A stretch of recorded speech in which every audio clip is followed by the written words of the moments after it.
Preciado, and I have a very special segment today. I'm with a very inspiring Latina. She was raised in Southeast Los Angeles, but was born in Mexico, and it's now an award-winning author. Her name is Aida Salazar. Aida, what's up? ¿Cómo estás? Muy bien, gracias Nancy for having me. I'm really excited to talk to you today and see what we can talk about. A ver. Well, tell me a little bit about your books. You told me you have six now, Mm. going on six. You started off with The Moon Within, which was in 2019. Tell me a little bit about that book. Oh, that one was a little bit.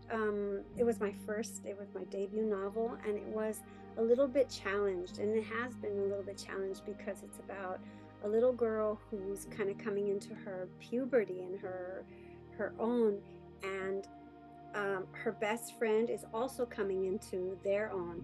They're gender fluid and or gender expansive, and they both like the same boy for different reasons. But when they try to win the boy's affection, the boy is mean to her best friend, and so she has to decide what who where her loyalties lie.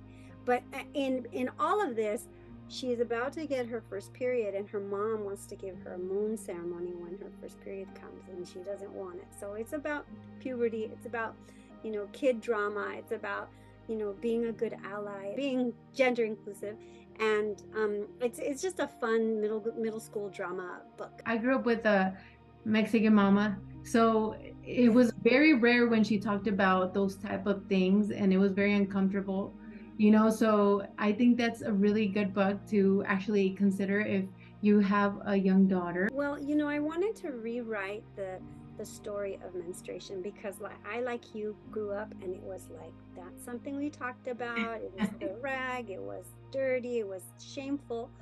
Um, but I as in my own kind of desarrollo, my own growing, I've came to love the moon and find the connection between my menstrual cycle and the moon, and understand the deep roots that we have as people with indigenous ties to the Americas, the traditions that were present there.